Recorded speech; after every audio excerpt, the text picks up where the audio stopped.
Now, we live in a world where everyone, with very few exceptions, believes that governments have to fund science. And the argument is very simple. Science is a public good. You produce a piece of research, and others can capture that research at much less cost to themselves than it costs you to make it. Therefore, by doing research, you actually preferentially empower your competitors. If it costs you £100 to do a piece of research, then you're £100 poorer for it. If your competitors can pick this piece of research up for only, say, £10, cost of buying the journal, then they are as informed as you, but they have £90 to spare on investment in the next stage of the development of the product, and therefore you'll go bust. And therefore markets punish research.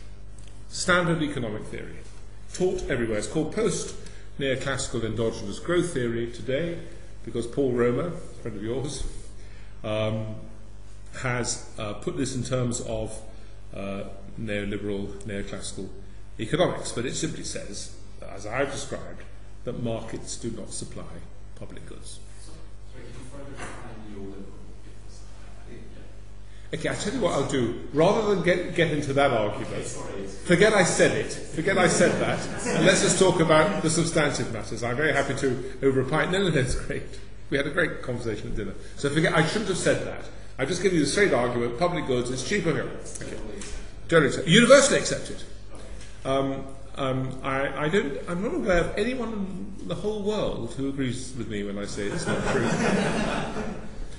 Unfortunately, though, the problem with the theory is that every empirical fact disproves it.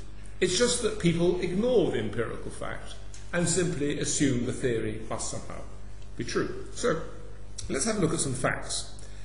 America is a very interesting example of this. The Americans, traditionally and historically, simply did not believe that governments should fund science. They didn't know it was meant to be a public good in their ignorance until 1940, and whenever anyone tried to fund it, they just found that the government wouldn't fund it. So, for example, you all have heard of the Smithsonian Institution in America. The Smithsonian Institution was created by a man called Smithson, who was the illegitimate son of the Duke of Northumberland, an Englishman, and he was so bitter by the way he was treated here in England that he left all his money in the 1840s to the States to build an institution to be named after him that would outlive the memory of the Percys. He absolutely was cross with his illegitimate father, so to speak, and would be dedicated to science research in his memory in perpetuity.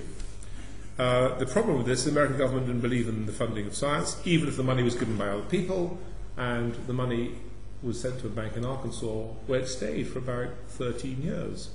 And after 13 years, it slowly dawned on the American government that the money was being stolen by local politicians in Arkansas, so they took the remaining money back and created the Smithsonian. But that's how reluctant the Americans were to fund science. And the interesting thing is that the American government decided to fund science in 1940 to coincide with the Second World War, and this continued, of course, into the Cold War. And now the American government is one of the world's largest funders of science. In fact, the largest funder, the single largest funder of science. You also have economic data going back to the 1820s to the current day. And economic data is very, very clear. American GDP per capita has grown at 2% a year in, year out, smoothed out over 10-year periods since 1820. We've now nearly had 200 years of economic growth in America, linear. And what happened after 1940 when the American government started to fund science? Nothing. Underlying rates of economic growth, underlying rates of total factor productivity, completely unchanged.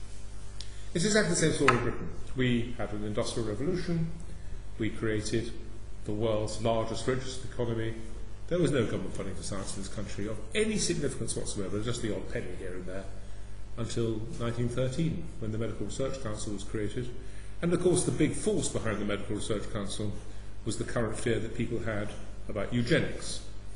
Eugenics, of course, being the concern that the quality of the human race was deteriorating because we were allowing the lower classes and black people and other undesirables to breed, and therefore we had to do what H.G. Wells and Bernard Shaw told us we had to do, which is to find painless ways of killing these people.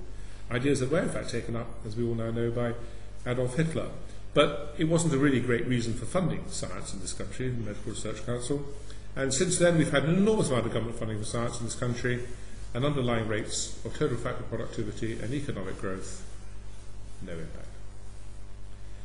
Most fascinating of all, in 2003, the OECD published a complex longitudinal multivariate analysis, which you can get on the web, and it's called The Sources of Economic Growth in OECD Countries, 2003. And they look at all the OECD countries over a 25-year period, and they look at anything you can think of measuring, they look at, and then see how all these impacted on the 20 or so OECD countries over that 20-plus year period of time. And what the OECD reported, all this, by the way, is in this very good book called Sex, Arts and Profits.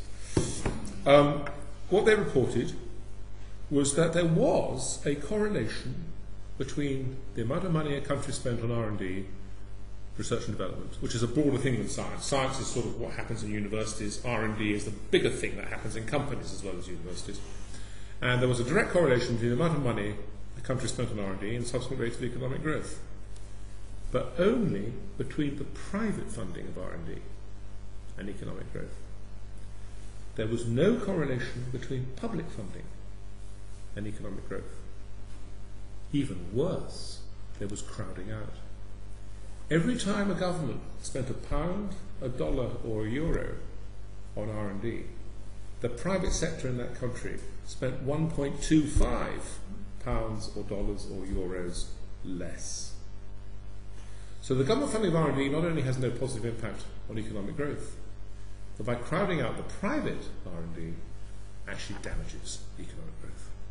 And that is the OECD, which didn't know how to explain its own data, was intensely embarrassed by its own data, and is very pleased with the fact that everyone has kindly ignored it ever since, because it was too upsetting. 3 people have said this. He says modestly, the first to point out that OECD data showed that the government funding of R&D simply crowded out private funding disproportionately. There's another economist showed next year that, actually, in Washington, D.C. I can't remember his name, but it's in here. No one's ever referred to his papers. And then the OECD's huge study, which no one has ever referred to. So we have an extraordinary situation where all empirical evidence, I don't mean anecdotal, you can always come up with anecdotes. You know, if this government hadn't done that, we wouldn't have this.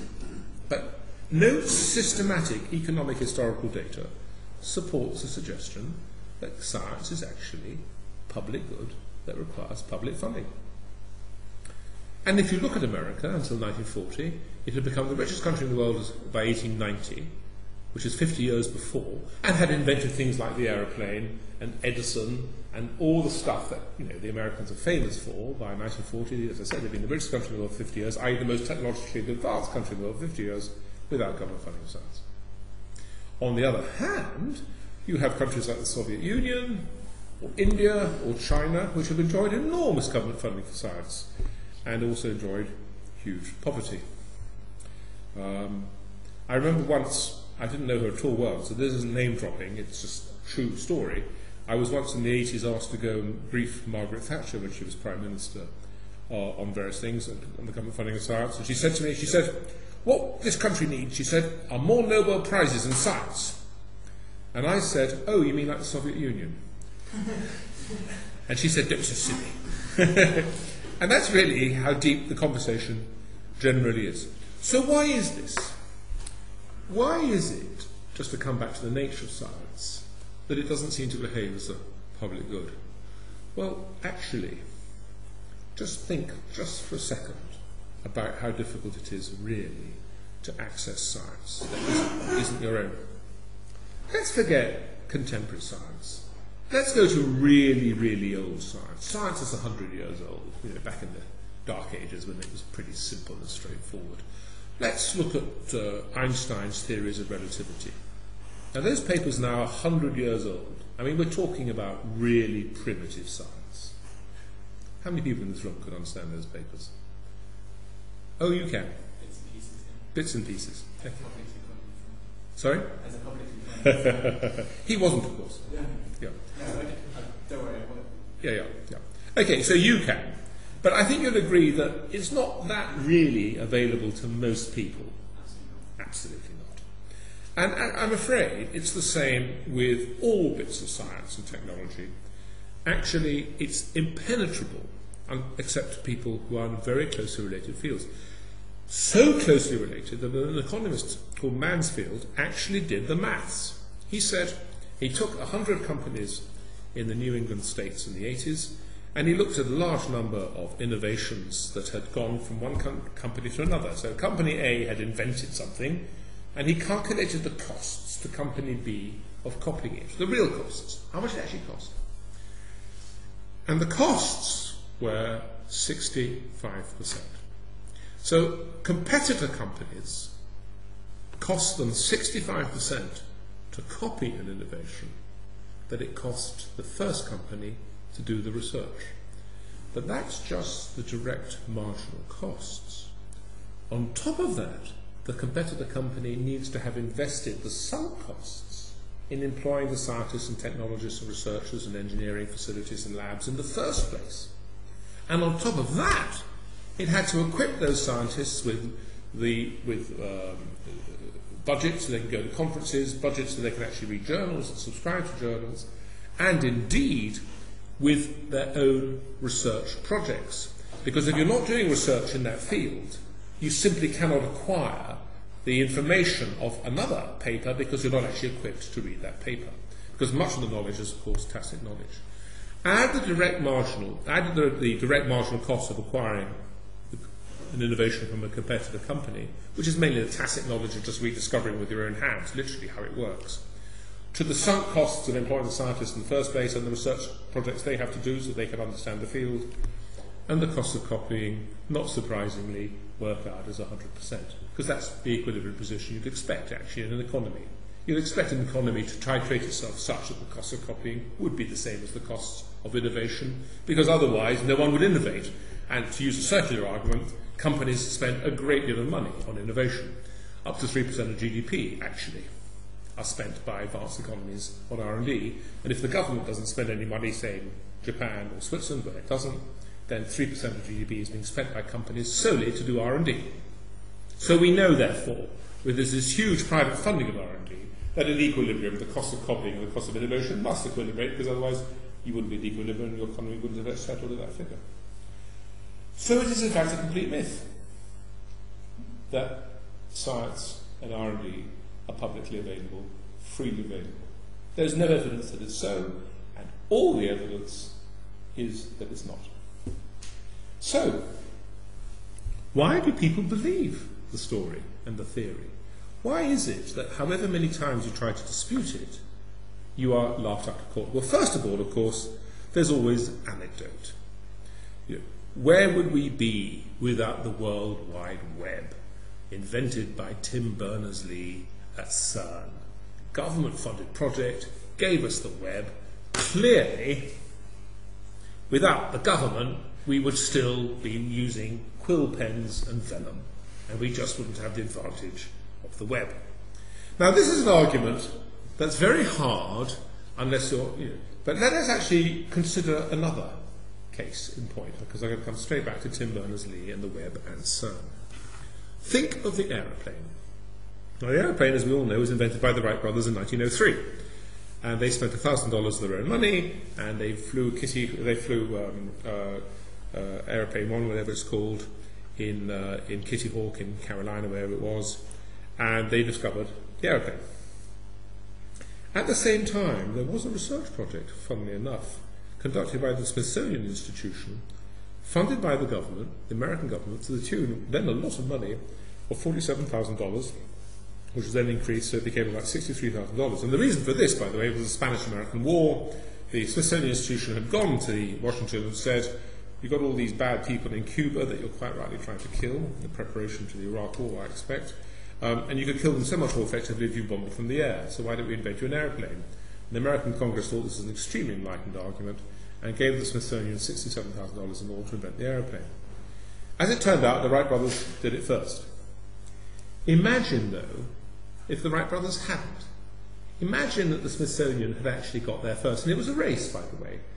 The Smithsonian may never have flown an aeroplane, because every time they tried to fly it, it crashed, but you could imagine that they might have flown an aeroplane. They weren't stupid.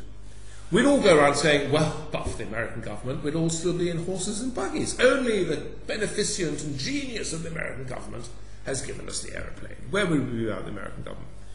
But we have actually the experiment, because we know the Wright brothers got there first. But no one ever goes around saying, the one thing we mustn't do is governments fund science, because that crowds out the Wright brothers. For some reason, that argument is never legitimate. And so the Wright brothers inventing the aeroplane independently of the state is somehow discounted as a historical accident. But when Tim Berners-Lee at CERN does it, oh well, we wouldn't be without it. Just to come back to CERN and Tim Berners-Lee, it is absolutely true that he made a fantastic observation. He came up with a very nice algorithm, but the reason he did it was what was then called, we don't use this language anymore, what we then called distributed computer, or distributing computing, was a technology whose time was undoubtedly coming. And the bigger the activities you were engaged in, such as CERN, the more likely you were eventually to make the breakthrough that you needed for distributed computing. What you have to do is ask yourself, CERN is an exceptionally expensive project, costing billions, and you have to work out, and it's a complicated equation that can be done, what would have happened if we hadn't funded CERN? That money would have been back in the economy, so there'd have been productive use of that economy, because we know that only privately funded R&D actually translates into economic growth. And therefore you would have to assume that Berners-Lee would have actually been employed by Unilever or ICI and would have made his discovery in a related but similar, if slightly technically different context. What happens with history on the government funding of science is totally anecdotal.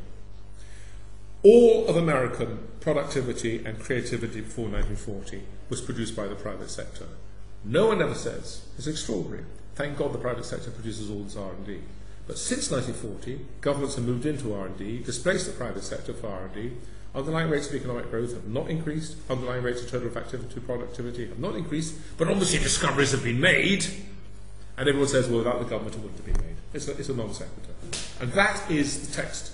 And that is the context, because people assume that science is a public good. And what this shows is the devastating power of ideas. And people are very, very bad at handling ideas. You tell people that science is a public good, and whatever the evidence is, it's a public good, as always. And therefore, and that is what you're up against when you're dealing with science. So, I could go on and on and on a lot, but rather than, I'm very happy to take questions and let that be the format for continuing, let me just say the following things. There is no systematic quantitative evidence looking at national performance and national budgets for science or R&D that the government funding of R&D does anything other than displace the private funding of R&D. There is no evidence that the public funding of R&D stimulates economic growth. There is a wealth of evidence that under the laissez-faire regime of America before 1940, or the laissez-faire regime in Britain before 1913, when we created an entire industrial revolution without a penny of government funding, that the private sector can provide more than it needs in terms of R&D. The idea, however, is extremely pervasive. No one believes this, though, in the case of, say, law. Everyone knows that the person who represents himself in court, or herself in court, has a fool for a lawyer. Everyone knows that. Only fools represent themselves in court. The law is a public good. There's nothing to stop you going to the college library here and reading the All England law reports. It's a public good. You can read these books and become just as good as any other lawyer. Like hell. And that's what science is like. It's an impenetrable, complex field, only open to those very closely related fields after vast years of training, and even for them, it costs as much to make a copy as to make an innovation. Even amongst the cognoscenti, the cost of copying add up to the cost of innovation. It's just not a public good. It's not a private good, and that's the problem. It's not a private good. It is, to use the technical language, do people know the definitions of public goods? Non-rivalrous. You've heard all these stories. Technically, it is. It is not rivalrous. And what's the other one? Non-rivalrous and non-excludable. It's absolutely true. My understanding of how to operate this remote control is not in any way affected if you have the same understanding, and I can't stop you acquiring that understanding. So to that extent, it's non-rivalrous and non-excludable. But in practice, it may potentially be non-rivalrous, but actually to access it costs as much as to have produced it in the first place, and so it behaves as a private good in practice. And in this book, I came up with a new concept. I'm not boasting, I'm just saying how I came around this problem, and I called it an invisible college good, by which I mean that science and practice is organised in invisible colleges. This is a term. I didn't forge that term. It's a term that's been around in the sociology of science for 50 years. But scientists form themselves in these invisible colleges because science, of course, in practice, is based on trust. Science is just like the market, by the way. If you want to, why do scientists publish? Why do scientists publish? I mean, if publishing is meant to be so bad, why do you do it? Well, you publish actually because you want credibility and all the things that come from being rewarded for what you've done, including patents, by the way, have to be published. Everyone understands they have to be published. So scientists are publishing all the time, but in fact, the peers that review them, they have to know them personally. The reality is, you can't review a paper of someone you don't actually know if you believe what they're saying. If it's someone like, if you had a paper written by someone called Madoff, your instinct is that he's telling you an untruth, and that you would refuse the paper, even though it says, I've cured cancer. You'd think, I wonder if that's really true. But if a paper is written by someone called Albert Einstein and says, actually, space-time continuum is bent in this particular way, you think, well, it's probably knows what he's talking about. And actually, that's what peer review in science is all about. It's structures based on trust by which people who know each other personally or by reputation can foster grants and publications and all the rest of it. They're called invisible colleges, and they're completely separate from each other. Physicists talk to each other, biochemists talk to each other, they have nothing in common. And that's why I call it invisible college. And within the invisible college, science is indeed non-rivalrous, non-excludable.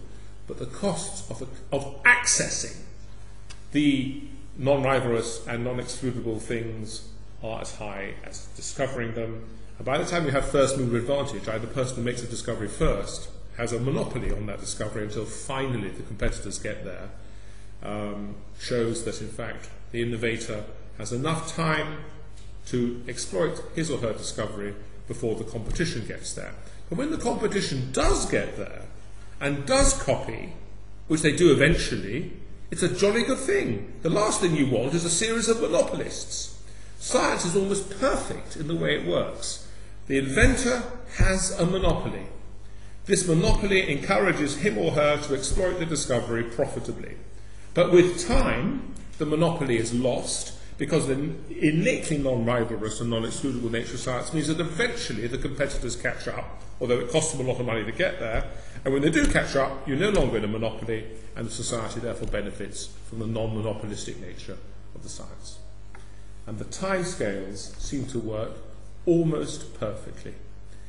If you really wanted proof of the existence of God, it's the perfect nature by which knowledge is distributed in a free market. Because only God could have got it just so perfectly right. Thank you very much.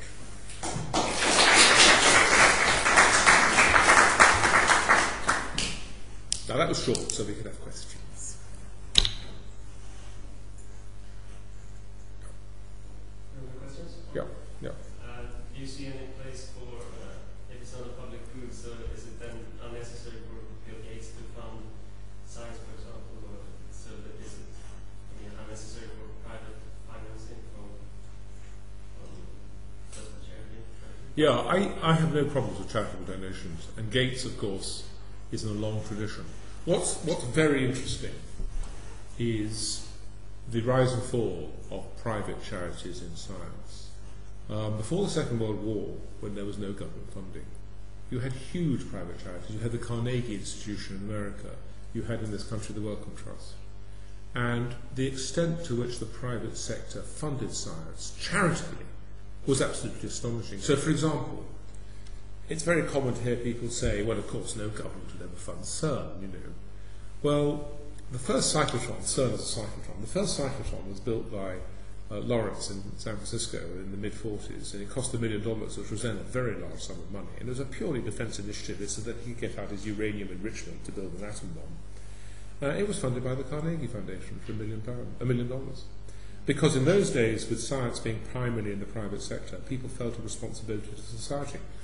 Amazingly, in the First World War, when America joined the First World War, it created a National Science Foundation because under the leadership of Edison, funny enough, because it needed to know how you built radar, whatever it is you needed in the First World War, machine guns, and I don't know what the technologies they needed in those days. The National Research, so it's called the National Research Council, was largely funded by a series of charitable foundations, Carnegie and the rest. So there was the American government declaring war, going to war, and the American Army and Navy and whatever Air Force, whatever, they don't have an Air Force, but the Army and Navy saying, we need new technologies for these things. And instead of going to the Defense Department, they went to the private foundations. That's how private science was in America until very recently. So, if Bill Gates wants to spend his money with Melissa or Melinda, whatever she's called, on helping, that's just fantastic. And actually that's what civil society does, and it should be applauded. But it doesn't need taxpayers' intervention. But can we... Am I my own chairman? I don't mind being my own chairman. Oh, there and there. Yeah, so... what do you think about how the whole global warming thing has worked out? And just generally, like, how funding is doled out in the public sector? Because it just seems to be politically most cases. Most cases by the consumer. You know, the story of eugenics is really interesting. Because eugenics was the global warming of the pre-war era. Everybody believed in eugenics. Everybody. And it had an apparently good... There's a fantastic book called Intellectuals and the Masses, which the best description of eugenics, written by a Merton professor, John Carey or John Casey, Intellectuals and the Masses. And he just looks at what intellectuals between 1890 and 1940 thought about working class people. That's what it's about. And basically, intellectuals thought that working class people should sort of be gassed or something. That's what they thought. And they said it. And the theory is very simple.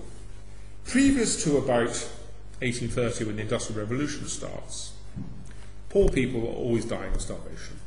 So if you go to the first survey of British people in 1688, it's all describing here, the first survey done for the government in 1688, more than half of all people are actually dying of starvation. What happens, they have 4 or 5 good years, and then there's a bad year, and 10% of the population just dies at the end of the year. 4 or 5 years, dies. As the population is static. People are producing babies all the time, but the population is static. And then suddenly, bang, the population increases because the agricultural and industrial revolution allow all these people to live. And you're living in your nice Kensington suburb surrounded by acres, and then suddenly there are all these working class people living in slums all around you, and they're clearly polluting the atmosphere, and something should be done about them, so they should be sort of removed. And you justify this because obviously under natural selection they're meant to have died, and it's only the artificial food of the agricultural industrial revolution that allows these deformed subhuman filth to breed and take away your nice vistas. So the science is there, natural selection. The explanation is there, the shocking business of technology that feeds these people, and the consequences are obvious. There are all these frightful members of the working classes all over the place. Therefore, you have to do what H.G. Wells and Bernard Shaw and all the others said. You have to help natural selection on its way. And you have to put down the mentally defective and working class women and all the other problems of society. Universally believed, by the left especially. And the quotations, and they're in here, but they come out of Intellectuals and the Masses, are truly appalling. It is very hard to believe people like H.G. Wells saying, well, we have to exterminate the working classes, but it must be done kindly. And it's very hard to read these things. And of course, all that Adolf did was to take what was in the zeitgeist and just put it into practice. Now, I look at global warming. I genuinely don't know, is the answer. I don't know if anyone really knows. The science is there, the greenhouse effect. It could well be true, just as natural selection is true to some extent. But whether feeding the poor actually reduces the quality of the genome, I suspect is not true. But there seems to be this huge millennial need that people have, that there's some catastrophe that's imminent that can only be resolved by collective scientific effort. It was eugenics, it's now global warming. If you read Skeptical Environmentalists by Bjorn Lomborg and books like that, he shows pretty clearly that contrary to the paradigm, it's the rich countries that have least pollution and the poor countries that have most pollution. But of course, CO2 still is the traditional paradigm because, of course, rich countries produce CO2. What I do know is that no one really knows. I mean, everyone knows that temperatures have been stationary since the year 2000. What makes me think it's all rubbish is the selective data that's put out. Everyone knows that the Arctic ice cap is shrinking. Everyone knows this because we're told on a daily basis. No one is told that the Antarctic ice cap is expanding. No one tells you this. So when you give selective information, one has a very strong suspicion. And the trouble with scientists is this, and again I went into that in this book because scientists are very interesting people. It's a myth that scientists are Popperians. The Popperian myth is that scientists put theories up and then spend all their time trying to disprove their theories because all they're interested in is truth. They are not falsifiers. Scientists are verifiers. They're advocates. They have a belief which they form for all sorts of complicated reasons, like, for example, the belief that the Earth was not at the centre of the universe, but the Sun was the centre of the universe, the Copernicus story that we all know about, didn't come about because Copernicus had actually better observations than Tycho Brahe. It came about because Copernicus felt that God liked things elegant.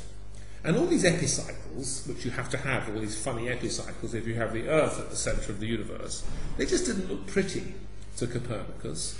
But if you have the Sun in the centre, they're just sweeping around in these lovely circles, Kepler later told us they were ellipses, it just looked better. And he just felt intuitively that God, understanding interior design, and would have had it that way. And so what happens is that although the observations that Tycho Brahe made were actually better than he... So ultimately science comes down to these intuitive beliefs of how you think the world really is, and you set out to verify your beliefs. And science can progress only by this way, actually. I mean, I'll give you another example. The fascinating argument over the age of the Earth in the 19th century. In the 19th century, there were those who followed the geologists who pointed out that the rate of sedimentary rock production and all the fossils in the rocks and all the rest of it meant that the Earth must be millions and millions and millions and millions and millions of years old. However, there was another group of geologists who measured the temperature of the Earth, and it's quite hot down there, and they worked out the rate of cooling, and worked out that even if the Earth had started off at the temperature of the Sun, it could only be about 5 or 6 million years old, because it would have cooled completely otherwise. So you have two groups of scientists in the 19th century. No one ever tells you these stories because science is always presented as a sort of simple progress. But in the 19th century there was this real division of two groups of geologists. The Earth cooling geologists who proved, and they had proved by the way, that the Earth couldn't be more than 5 or 6 million years old, and the sedimentary geologists who proved that the Earth had to be hundreds of millions of years old. And the way they resolved this problem was they went to different societies and talked to different groups of people because they couldn't bear each other's company, because they couldn't understand how to proceed. And science can only proceed on that basis, otherwise you get paralysed with indecision and doubt. It'd be like being a liberal Democrat. If you tried to accommodate both sets of theories simultaneously, it couldn't be done. And does anyone here know how that dilemma was resolved? Anyone know? No. Someone discovered radioactivity. And someone then discovered that radioactivity produced heat. And the centre of the Earth, of course, is radioactive. It's not very radioactive, but it's radioactive, which produces heat. So the Earth is continually warming. So both sets of scientists were right. But the point is, science is always groping in the dark. All scientists always know. It's very exciting being a scientist because you don't know what you're doing. It is actually a very exciting experience making these discoveries. So all scientists knew they didn't really know what's going on. And they understand. I mean, we scientists understand each other. We all know we're verifiers. And we all know the last thing we actually want is to be falsified.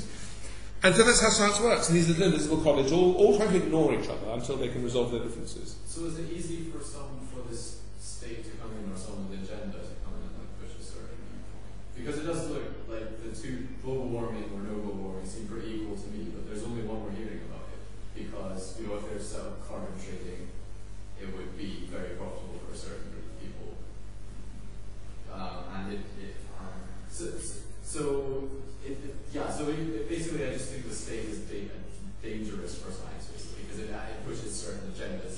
the scientists push it. I think there's a very important human force out there. People feel a very strong need to signal to each other that they're good people. And different societies have different ways of doing this. So in medieval times, people went to church and burned each other as a way of showing that they were good people, because they believed in the doctrines of our Saviour. In the 19th century, people showed they were good people by being socialists. That meant that you were a good person. You didn't actually have to do anything like actually give your money away or anything like that, but you had to say you were a socialist. And that meant that you were a good person. Unfortunately, that one sort of doesn't work very well anymore. And I think there's a real need for people to find something that they can put as a badge. You know, people, George W. Bush went around with a lapel, didn't he? I'm a torturer. You know, that's how he showed he was a good person, because by his torture he was saving the American people from Al-Qaeda outrages. So people have they want to signal literally that they're good people. And I think global warming fulfills a very important need. You know, I'm a really good person. I'm worried about the globe. And the fact that facts might interfere with it really can be ignored. So scientists have understood this, and all that scientists are interested in, because we are hugely selfish people, is our own reputation. Yeah. Am I going to win a Nobel Prize? Am I going to be a fellow of the Royal Society? Am I going to get the Regis Chair of Physics at Christchurch? Well, you do that by publishing the best science around. And for that needs money. Science is very dependent upon money. I mean, wholly dependent upon money. And if there's money in global warming, my goodness me, that's what you write your grant about. So you should be very cynical about scientists, because they are actually very cynical people. They're not worse than other people, but they're certainly not better. I thought it was interesting you were saying how in the First World War, changing the subject a little bit, how when the US government went to the private charities, the foundations, I imagine that's how the defence industry started, with by the government providing large amounts of money to the private sector. I wanted to ask how you think trademarks and patents fit in. I have a whole chapter. Dedicated to this. I mean, certainly government intervention into the free market, so I just want to know.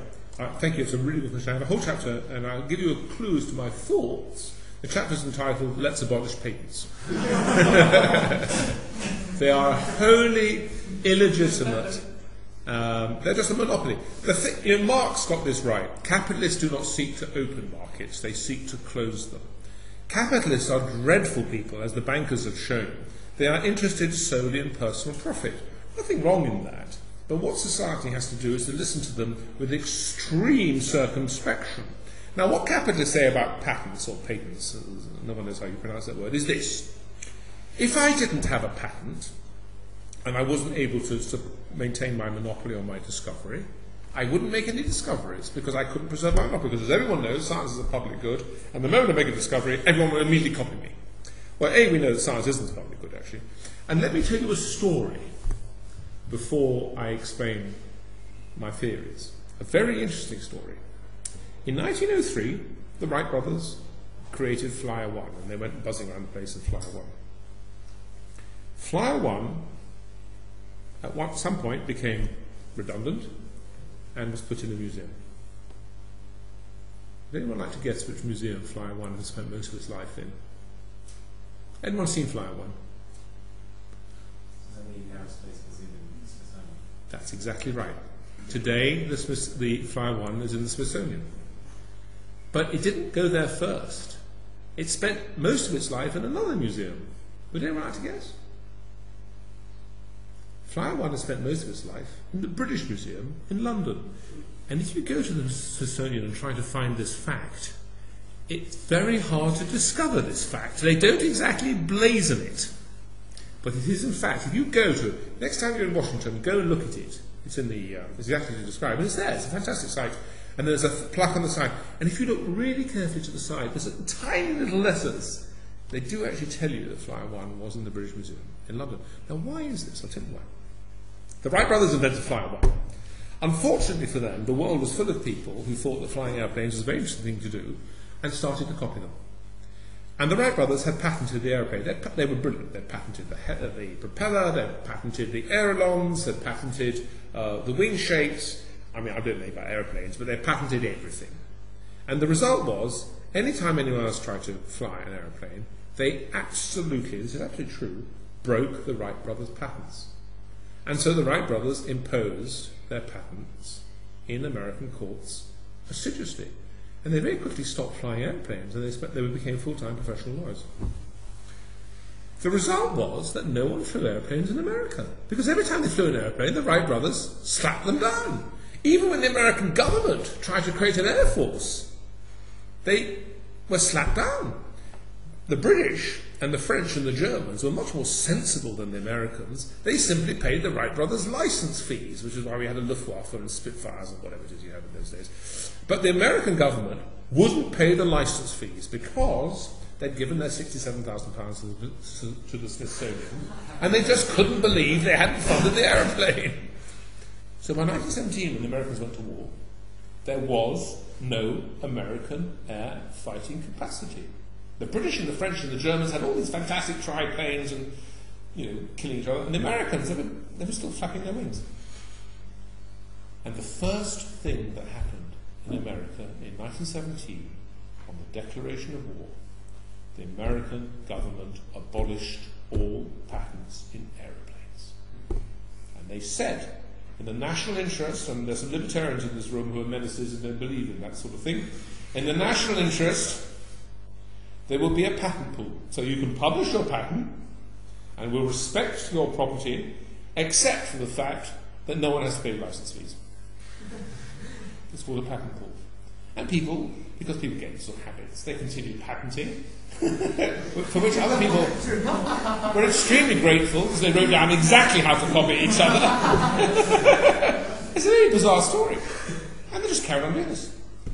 Until 1975. Now, by 1975, which country had the dominating air industry in the world?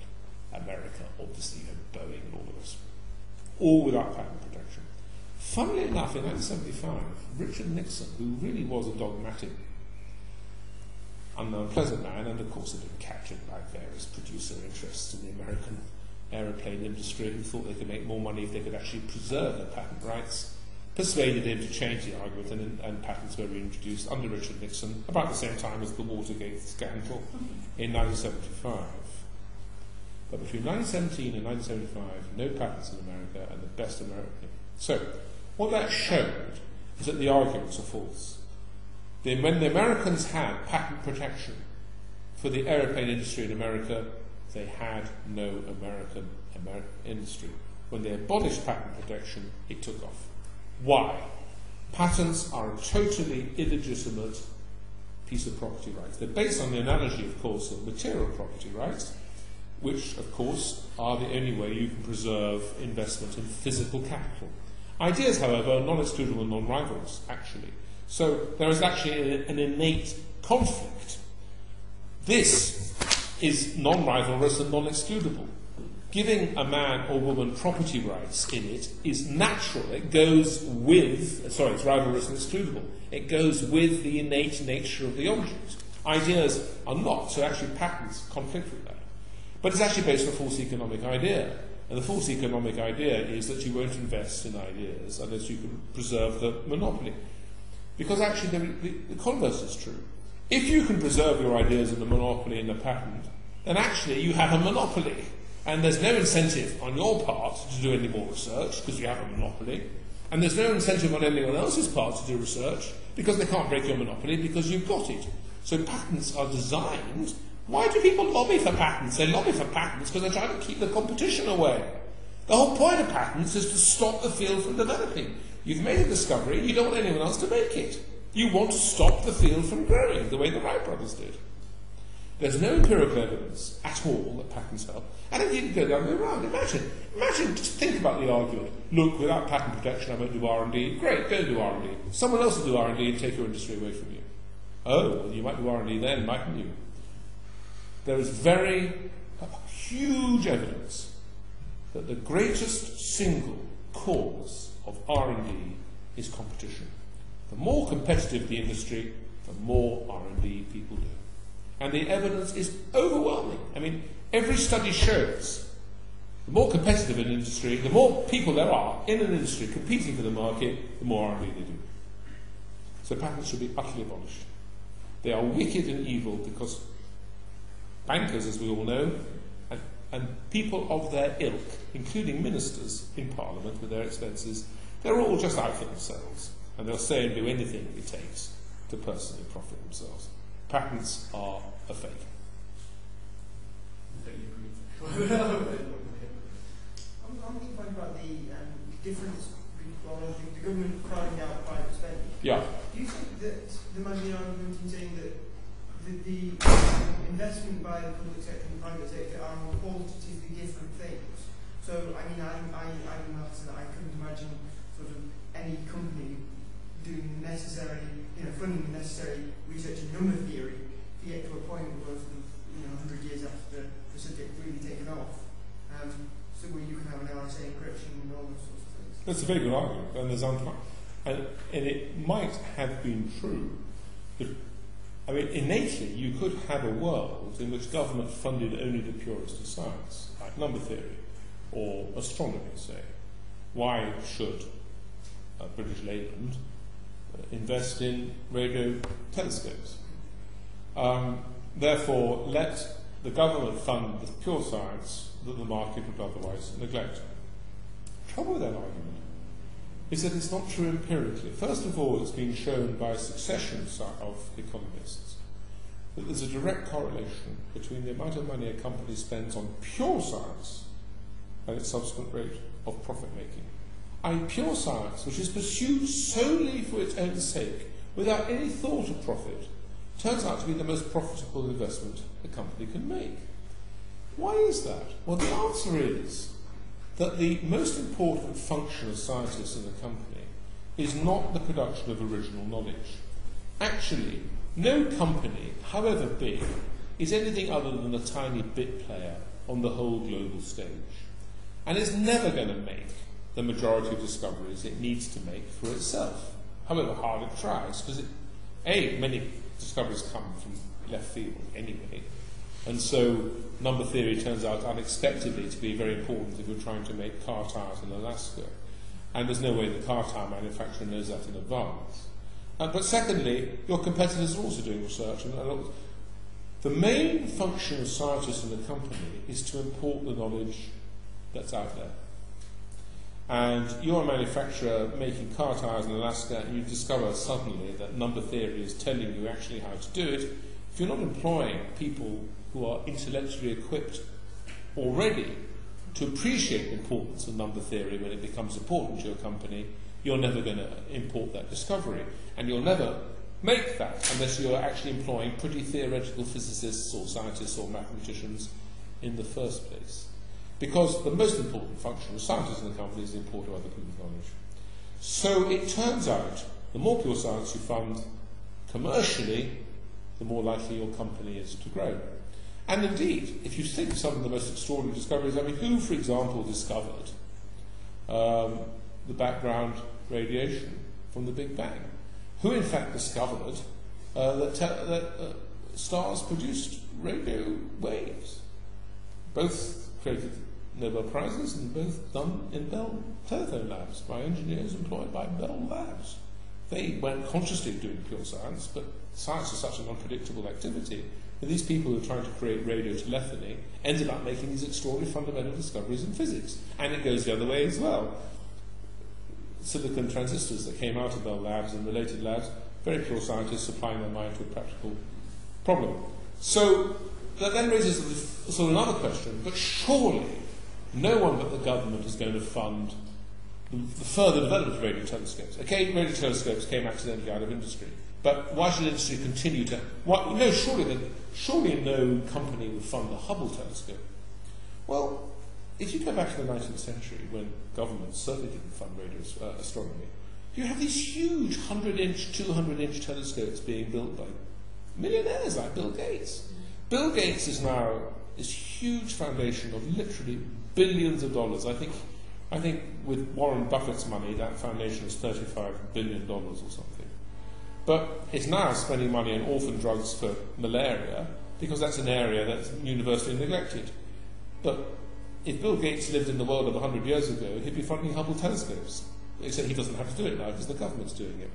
And in those days, many more people funded Hubble telescopes, or SETI, the Search for Extraterrestrial Intelligence. I mean, the government used to fund that, and it withdrew from funding it because it thought it was silly. There were no little green men out there. And now the American private sector raises $6.5 million every year to search with their radio telescopes for little green men. So the trouble is that in practice, the private sector does fund the purest of science. And in practice, the government's not interested in pure science, because governments actually are surprisingly materialistic. And what they actually want to do is to stimulate economic growth, because that translates into national power. And so the irony of the government funding of science is it's mainly dedicated as a form of corporate welfare. That's what it actually is in practice. And there's a huge row in the British scientific community at the moment, because all the MRC, SCRC grants all have to say at the bottom, the scientist has to say, and you must give me the science money, dear sweet government, because with this discovery I'll be able to create economic advantage for this company and that. So the government funding of university science in this country today is totally distorted by the needs of commerce, in a stupid way, it doesn't actually work, while at the same time commerce is funding the purest of pure science, because that's the only way you can keep up with the discoveries you need to make. So it's a nice idea, but in practice it doesn't work. I'm just going to say, as someone who's had experience of seeing these proposals, it's entirely right. You do have to write down what economic benefits you're immediately going to have by having this proposal. It's the rule. It's a silly rule. I mean, imagine Albert Einstein, 100 years ago, going to his bar in Bern and having his beer and coming up with theories, and then the public will say, I'm sorry, I'm not giving you a beer, Mr. Einstein, unless you can prove that your theories are going to have economic benefit. I mean, what a lot of nonsense. I mean, the government gets it wrong every time. And never forget public choice theory. Governments love funding science. Do you remember Bill Clinton and Blair standing there when the human genome had been sequenced, taking all the personal glory? There were some scientists in the background, but no one saw them. It was all Bill Clinton standing on the podium. And the irony was that the human genome sequence is largely privately funded, actually, by the Wellcome Trust, paradoxically. Didn't stop the politicians taking all the credit and all the glory. Oh, it is 9 o'clock. We are allowed to stop that. We can run it, I wanted to ask, the question earlier on was about the impact of private donors. I wanted to relate that to the question I just asked.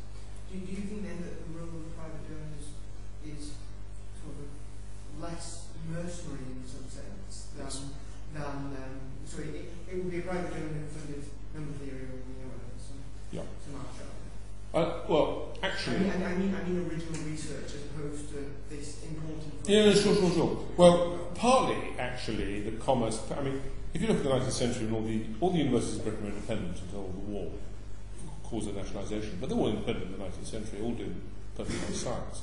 What happened is that the Industrial Revolution needed trained scientists and technologists. I mean, they just needed them because otherwise they couldn't make their discoveries. So they had to go to university, these people, and university academics, of course, were no good unless they're doing research. So you actually get number theory being funded by industry indirectly, in that people go to university to learn maths, to become trained and get employment in merchant banks or wherever, where mathematical skills are valued, and the people who train them in the universities or educate them demand a significant amount of time for science, for research, so that comes out of the fee the student pays. So if you can imagine a world in which there was no government funding for universities at all, like in the 19th century, and yet financiers needed mathematically skilled people to join the banks, which they did, then people would go to university to study accountancy or finance or maths, and the fees would be such that the individuals teaching them, the professors, would actually have time for research. So you do get, but the other side of it, of course, is yes, you get rich donors funding pure science, largely from philanthropic motives. Obviously, they want to put their name on the telescopes or whatever, and it works. Under a free market, you get enormous wealth secured by very rich people. That's what happens in free markets. And these people have psychological needs to be recognised, have psychological needs to be seen to be good. And in the free market, when there's no government funding there, they fund science. Astronomy, I mean, for example, take manned space flight. There was a wonderful man called Mooney Goddard, using Carnegie and other monies, He was the man who developed the early space rockets. He was the one who got the gyroscope so that the rocket wouldn't fall over. He was the man who invented all the liquid fuels so the rocket would move up into the sky. All this was done in Massachusetts, Wesley College, by Mooney Goddard. And the only reason he didn't create the first Sputnik, which was done by the Russians, of course, the first artificial satellite, was unfortunately the war broke out, and he was then taken away from his space science and asked to invent the bazooka, which he did. So he invented the bazooka, which killed lots of people, and I'm sure that made lots of people happy. But for the bazooka, but for the war, he, totally private sector, philanthropic research, would have had the first artificial satellite. And indeed, the first thing NASA did when it was created was to buy up all his patents from Mrs. Goddard. And she charged, and they paid, $1 million. That's how much his work was worth. His work was worth to NASA when NASA finally took over. So we would have had no, and of course once you have a satellite, you then immediately have the private sector, the for-profit comes in because people want radio telescopes, satellites and radios, sat-navs and all that. The market then takes over in that particular example. So in fact, if there hadn't been a penny of NASA government funding for science, we would have had artificial satellites and the whole shebang. But the initial investment in that case would have come from the philanthropic sector, in that case. But it often works the other way around. It was the for-profit sector that discovered radio telescopes, radio astronomy. So the two sectors reinforce each other. But there's no evidence that the government funding does anything to help this thing at all.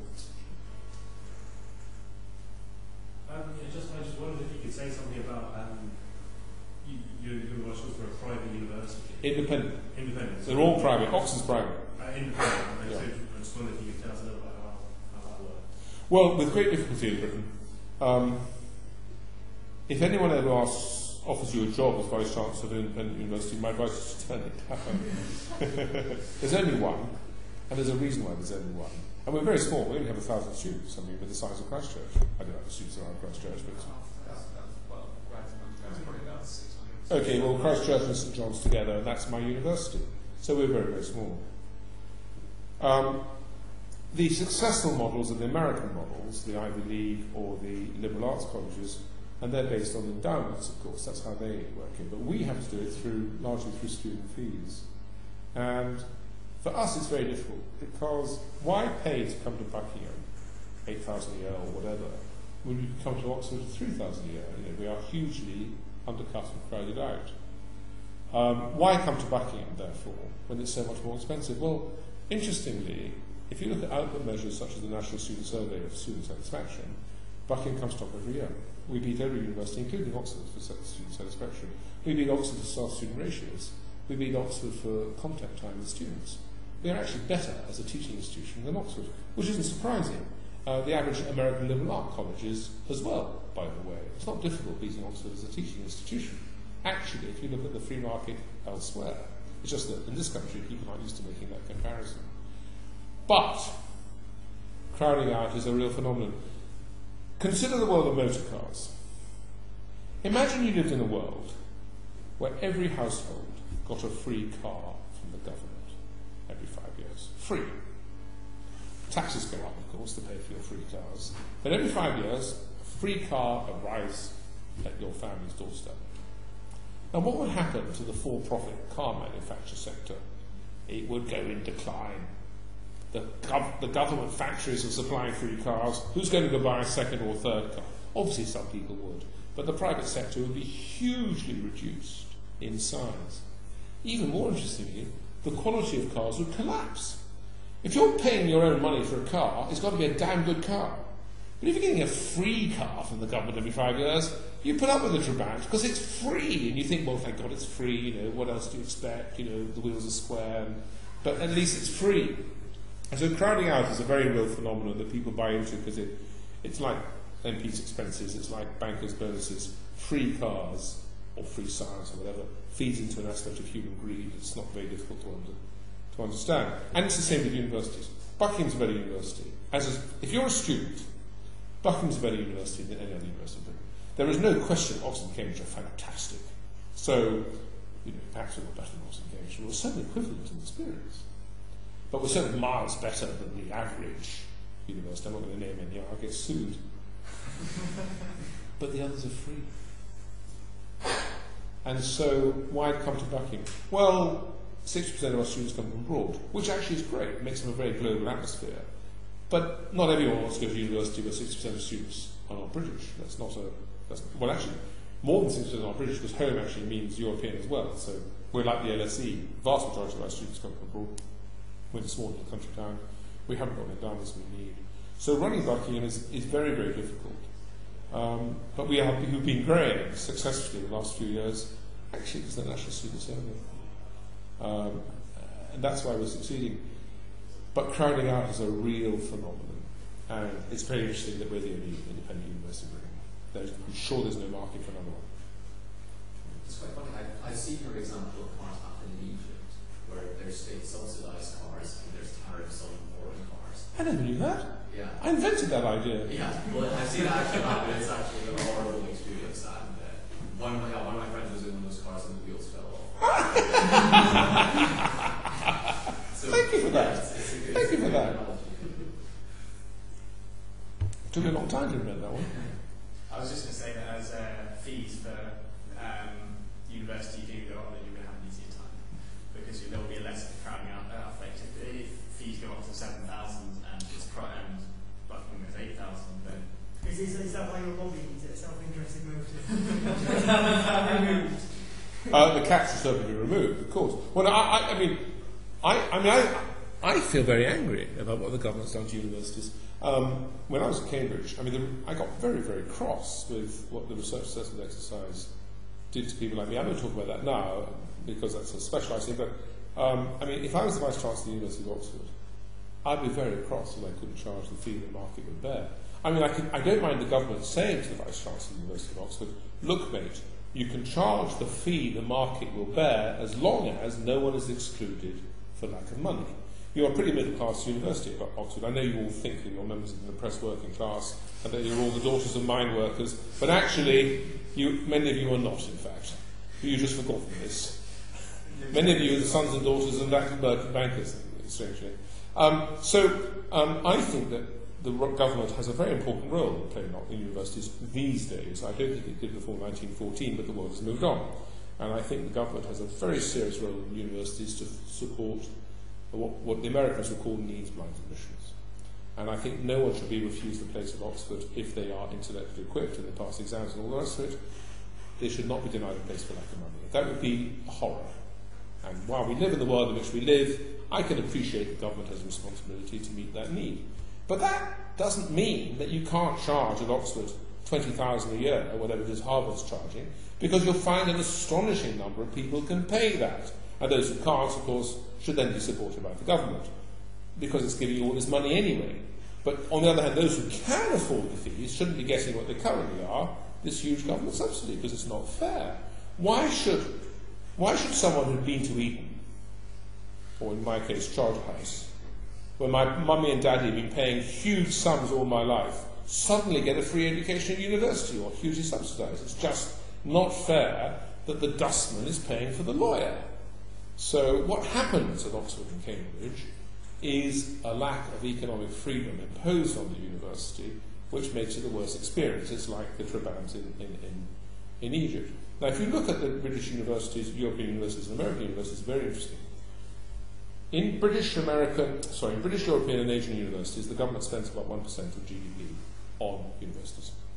In America, the state governments and all that pay about 1% of GDP on universities. It's the same percentage of GDP going from the public sector in these hugely different countries. The difference is there's no crowding out in America, and another 1% of GDP comes in privately, various mechanisms. Whereas in this country, it's illegal. Oxford's not allowed to charge more than $3,000 a year. Parisian universities aren't allowed to charge anything. German universities, they're now being allowed to charge €300 or something, but they're not allowed to. So the crowding out is actually statutory. And what I say is we should go to the American model in broad and simple terms. 1% of GDP from the state to support poor people, which is a very important function, actually. Please don't think I'm being facetious. I would hate to live in a country where Jude lives obscure type of thing, where poor people were excluded from university. That's an outrage.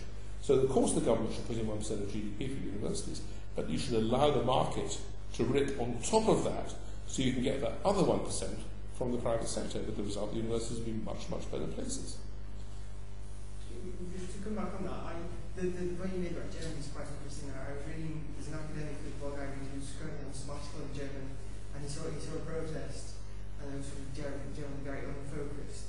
And he asked somebody, I think it would be asked to pay €150 or whatever. It's a mass protest for confusion. The thing I wanted to come back on about the subsidising people who couldn't afford to go to university otherwise, doesn't that sort of perpetuate a model that might not be sort of wise in a free market, if you see what I mean? It will mean that more people go to university than would otherwise do so, and it's necessary because there exists a subsidy, even if it's only for whatever, the poorest 20%. That's a very fair question. The point that I get is that sort of the traditional degree structure isn't necessarily the best one, but any government funding has to cater to it. Yeah. That is a fair question. I have absolutely no doubt at all that the economic benefits of universities are currently hugely overblown. I have no doubt that most people could leave school at 18 and go to the workplace and equip themselves with whatever skills they need, and the economic damage would be zero. In fact, it could even go the other way. I'm sure universities often teach economically damaging ideas, such as you don't get up till midday, and you only need to do 2 essays a week, and you're a victim. So, so I'm sure universities. The trouble is, and therefore, I have no doubt that in an equilibrium, the numbers of people going to university we could get away with many fewer people going to university, and the damage would be trivial. And the universities could revert to being largely what they used to be, which is professional training schools for priests in the case of Oxford and Cambridge, doctors in the case of the Inns of medical schools in London, Inns of Court could do law and all the rest of it. The only problem with what you said is that there is a non-economic function to universities, which is this social function, where it's seen as a privilege, and it is a huge privilege, and it does confer huge benefits to individuals. I mean, there's no doubt that someone who's gone to Oxford will make a group of friends that will help sustain that person if they choose to become a civil servant or work for Unilever. There are all these networks that have unexpected consequences and benefits that help individuals. And so it really comes down to, do you want to live in a society where the state doesn't involve itself, and where philanthropists might have been crowded out because of the wars and punished everyone, and therefore it is genuinely unfair? On the other hand, it's economically efficient. Or are you prepared to put up with greater economic efficiency because actually it makes people feel that society is less unfair? And that's a value judgment which no one can resolve. The truth is that privately I'm on your side more than I have, in a sense, expressed.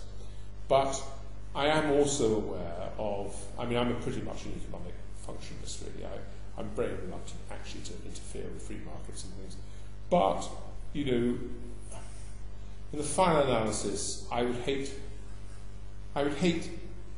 when I trained in medicine first, and I decided I really wanted to be a biochemist, and I ached to be a I was desperate to become a biochemist. I really wanted to do science.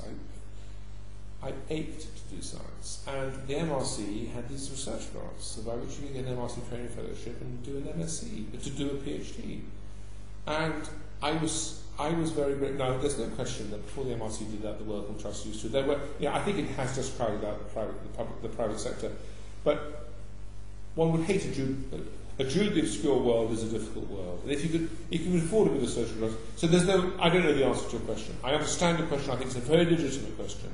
But there is a social justice, and none of us really believes in social justice, except that we hate people being unhappy unnecessarily. So I don't know the answer to the question.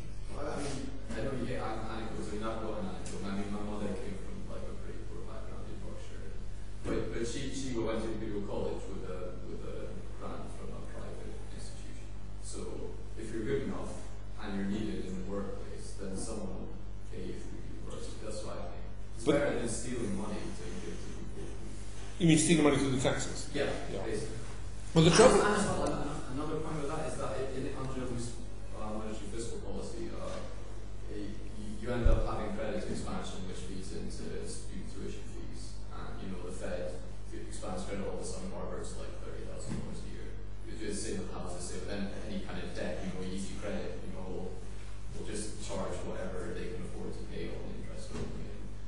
mean, that's another problem, I guess. So, yeah. Everything you said is absolutely valid. There's no question what you say is right.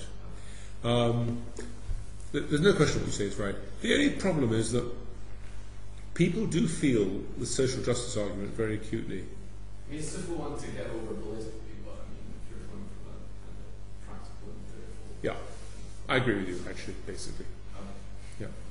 But I'd be careful, in my job, I mean, I would be careful publicly. I mean, I believe that Buckingham should be an independent university. I mean, but it would be difficult for me in my job, not because I'm a dishonest man, but to say that all universities should be funded only by those who can afford the fees. Yeah, I mean, at work I got to go through a whole week of global warming activism, so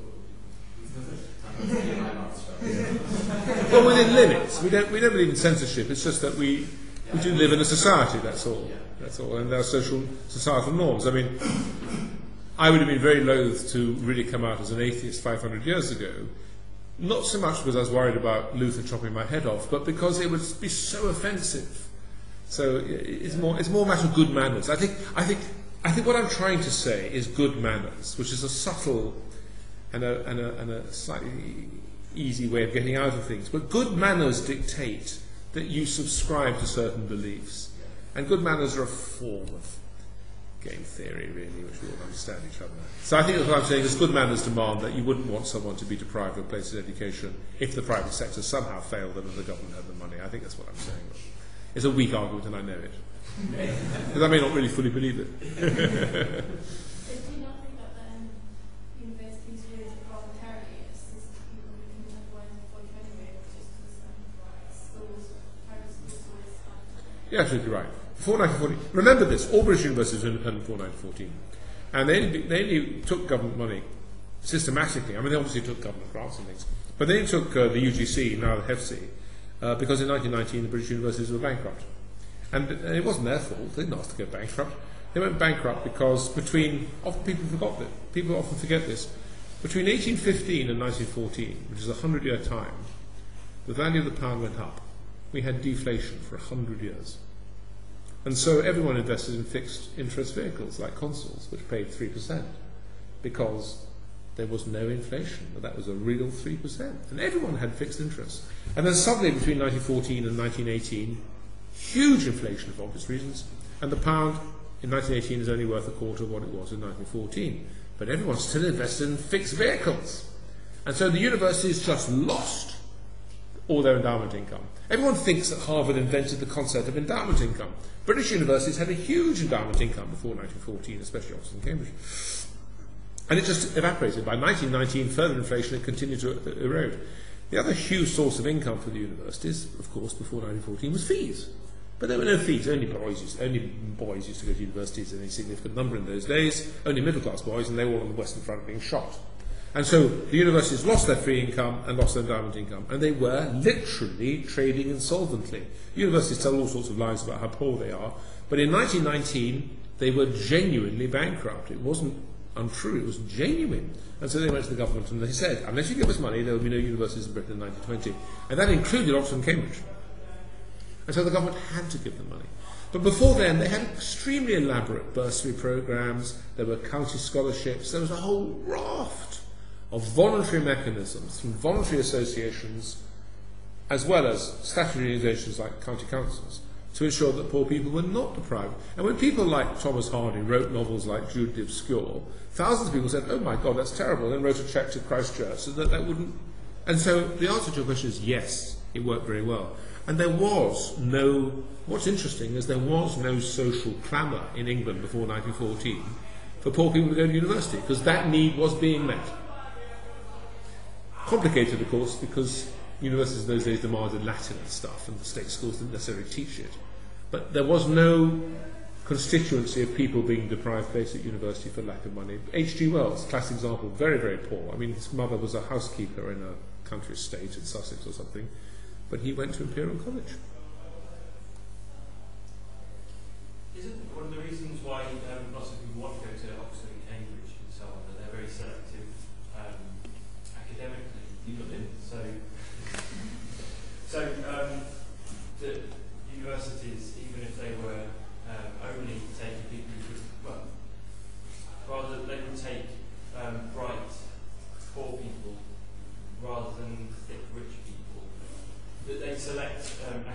say that they could charge people lots of money because lots of people would want to come because of good results. So what do you say? Sorry.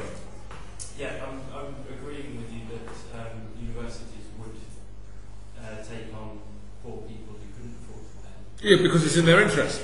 They want intelligent people to teach, not thick, of course. Although, don't forget, America has this huge concept of legacy places. I mean, how did George W. Bush, whom we know is not over-endowed intellectually, how did he actually get to Yale? Legacy place. His grandfather had left such a huge endowment.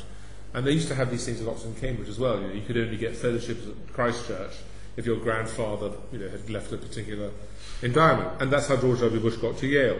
But of course, what Yale does to justify that legacy place is that for every George W. Bush they have to put up with, they have 20 poor but fantastic students, and so it's a sort of trade-off that takes place. I mean, the other thing about Oxford and Cambridge and the top universities is what is the real purpose of university? There are two big economic theories. There is the economic theory of human capital. The idea is you come in as unformed, ignorant people, and after 3 or 4 years of exposure to the dons of Christ Church, you emerge, your brains brimming with intellect and knowledge and fact. That's the human capital theory. But there is another theory, actually, which is called the credentialism theory. And what the credentialism says, actually, you don't learn anything at university, you just drink rather a lot. But what it is, it's very difficult to get to university, and also while you're here, people observe what you're doing. So when future employers need to employ you, they know that if you've got to Oxford and you have a good reference from your tutor, they've got a bright cookie there, and so Oxford has done a very useful service to society of providing credentials to the economy. And it's very hard, actually, the more you look at what goes on at universities, to try to work out which is the real economic purpose of universities, how much is intellectual capital and how much is credentialism. But Oxford gives you a very nice credential.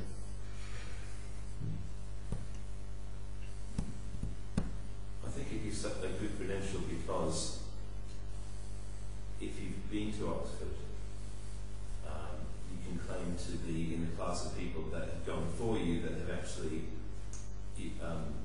made good on the promise that the institution gave you. So it's not just that Oxford could change its admissions process or stop teaching, still be selective with whom they take, but stop teaching and then still say, this person went to Oxford and still had the same effect.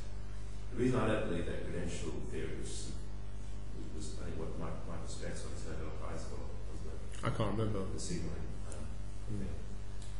Is because Spence presents it, or he just caricatured it in quite a simplistic way, but there would be so many more economically efficient ways to signal than making someone go off for 3 or 4 years and bear the opportunity cost of money that they're not going to be earning while they're there. Unless they're having a terrific time and they would be useless in earning money if they weren't there. Employers can test for sort of native intellect and things like that much more cheaply than that huge time investment. Yes, of course you're right. I'm sure it's a complicated story. I think credentialism is part of it. That's all. But of course you're right. By the way, your subject, Eton's a very interesting example. Eton had a reputation of thick kids 30 years ago and didn't like it. And Eton has consciously remoulded itself as a school for very, very intelligent children who get the top A-level grades. And I have lots of friends whose children who went to Eton and who, to their horror, Eton isn't taking their children, and they're mortified by this. But Eton has reinvented itself as an academically elite school and is finding the money to pay for people who can't afford to go, by the way.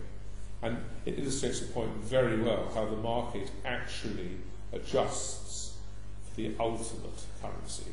And for a school like Eton, the ultimate currency isn't money. Money's too appendatory. The ultimate currency is intellectual cachet. And the reinvention of Eton, when I was at school, Eton was an institution that we all slightly felt sorry for, because it was when I was at school, it was Winchester that people looked up to. But it's amazing how that's changed. So it confirms your point very well.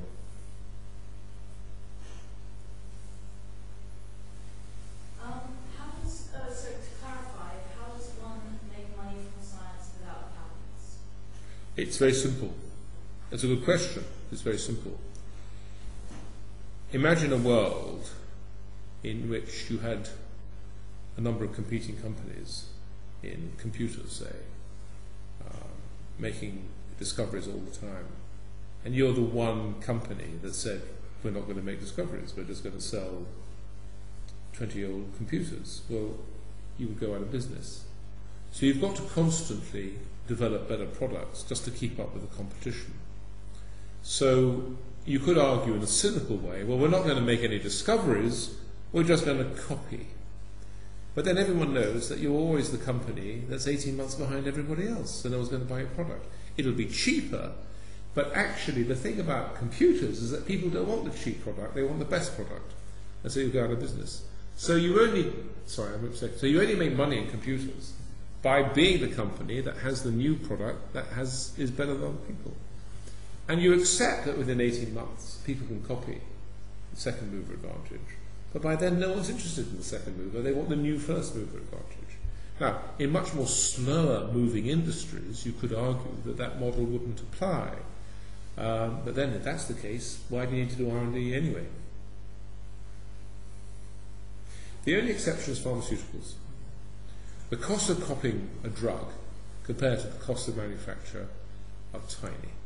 Because the vast bulk of the cost of a new drug are regulatory costs. So it's very easy to show, because it just happens to be true, that you can develop new drugs for a few £1 million, which is neither here nor there. But once you've made your discovery, you can spend up to $1 billion on regulation. You have to show it's safe, and rightly so, you could argue. The result is that once you finish that process, a competitor could copy you for only a few $1 million. Well, that's not fair.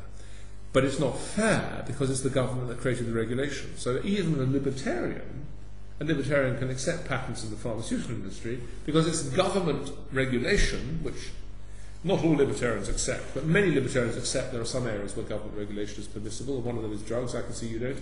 But one of them is drugs. And if you accept the government regulation is legitimate in drugs, then you can accept government patents. And by the way, the empirical evidence is good.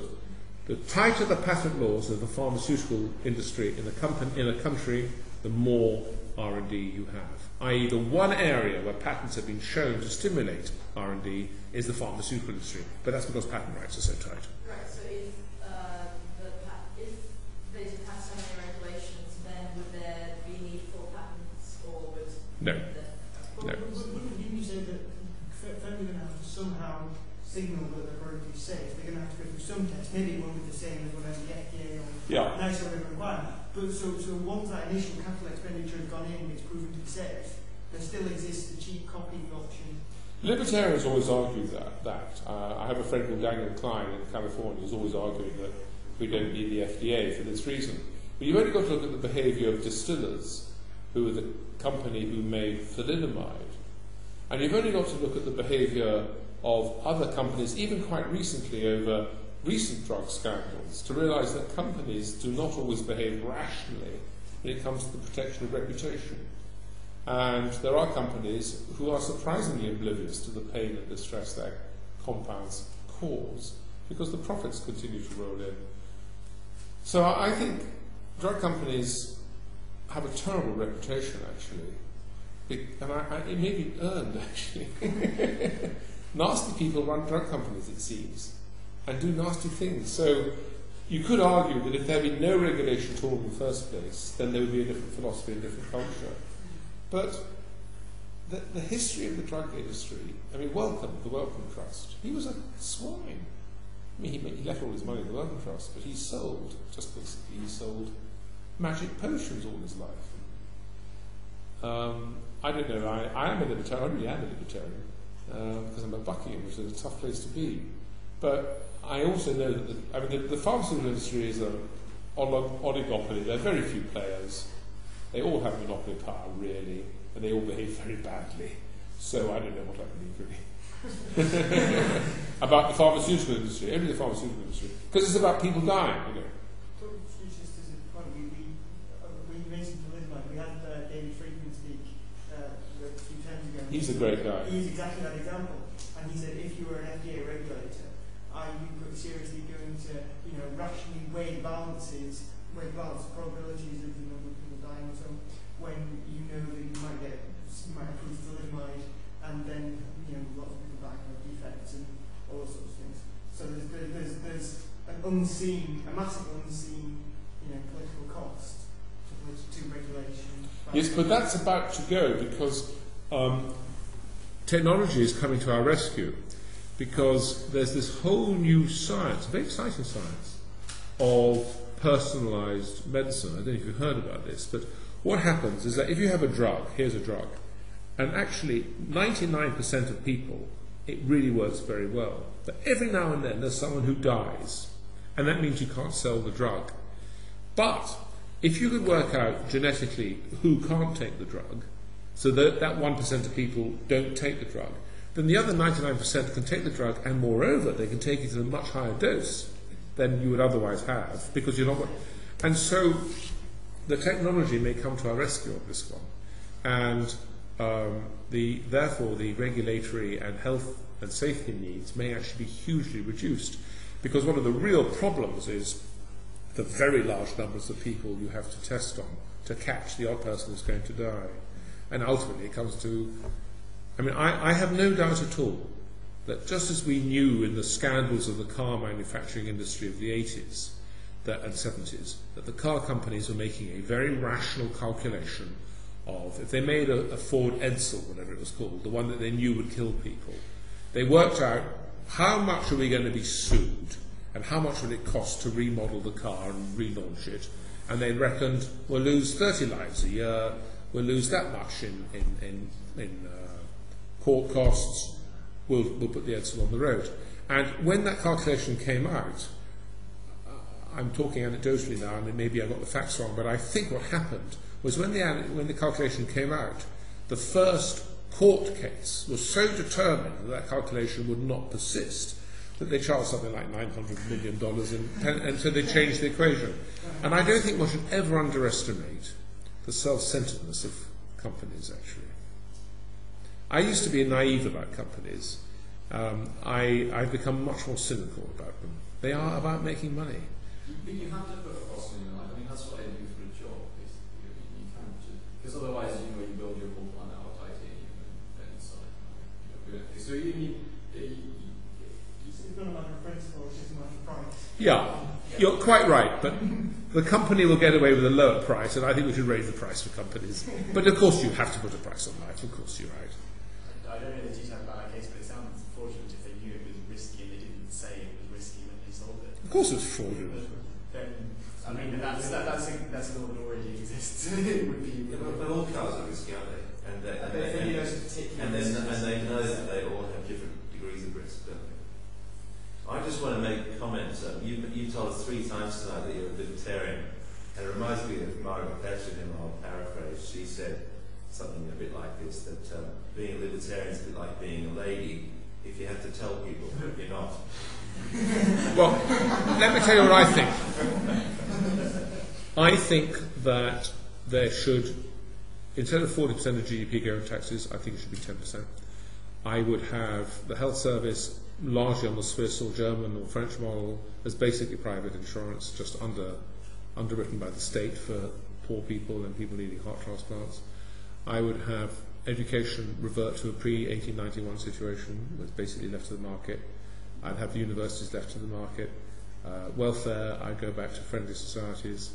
I really am a libertarian. It's just that we also live in a society, an Oakeshottian society, and when we had dinner, I was so startled by the extreme libertarianism of the person behind you that it forced me to say that I wasn't a libertarian to the extent that he was a libertarian, where he would allow all 6 million people on the globe to die if property rights had to be protected. I mean, you. Well, I'm not sure about that. Well, how many millions? How many millions? It depends. Why would they be dying? We were talking about it, right? The point is, you really are libertarian to an extent that I believe in very low taxes and a minimal state, but you believe in property rights and nothing else, as far as I can work out. No, as a means to an end, but I think that it's all means, Yeah. I mean property rights, of course, but we had a very interesting conversation about, and it came out of Iraq, but one thing that was interesting was that he didn't believe me when I told him this, But no one owns land in this country, and no one owns land in America. You're nodding, so you know it's true. It wasn't the Queen owned that, but nobody else owns that. Nobody owns the land. But it's the same in America. I couldn't persuade him of this. You know, no country. Actually, in his defence, he did agree with you. All right. He's a nice boy. I like him very much. I was enjoying the argument. But the point is, one of the things that people don't get right about property rights, and you were trying to argue, we had a lovely dinner, by the way. If I'm bullying you, one of the things I was trying to get at you is that property rights are not the sacred, because actually, no nation, it's not just about the law, no nation allows people to claim the land as their own. Because in all nations, it's always the sovereign who owns the land. In America, it's Washington or the state government that owns the land. In this country, the Crown owns all the land. And freehold is simply the Crown respecting your rights to that land until such time as she changes her mind. Which is why the government has the right in law to put a road over your land and give you compulsory purchase in this country and eminent domain, we call it in America. And because he was arguing as a libertarian that if you have 1,000 people who live there and 1,000 people who live there, and they absolutely need a road between them, and there's a little man in the middle who owns a piece of land, a keeping it like going through a canyon, and he's not going to sell his land, he argues, fine, he doesn't have to sell his land, even though the 1,000 people there are going to die of starvation, and the 1,000 people there are going to die of thirst, because the water, because the sacredness of the property rights overrules. And then I pointed out to him, and we had a lovely argument, that actually these property rights are simply the gift of the Queen, and she could just take them away tomorrow. I don't think it's more conducive to the invention of an aeroplane.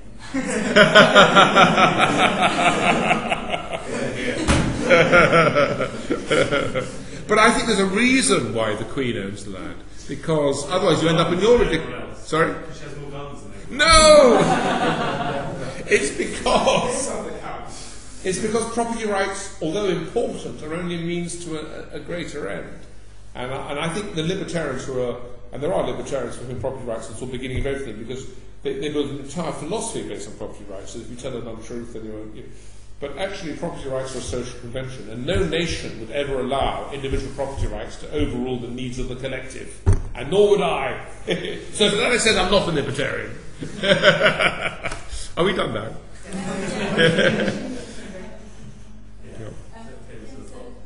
It's a great pleasure, I loved it.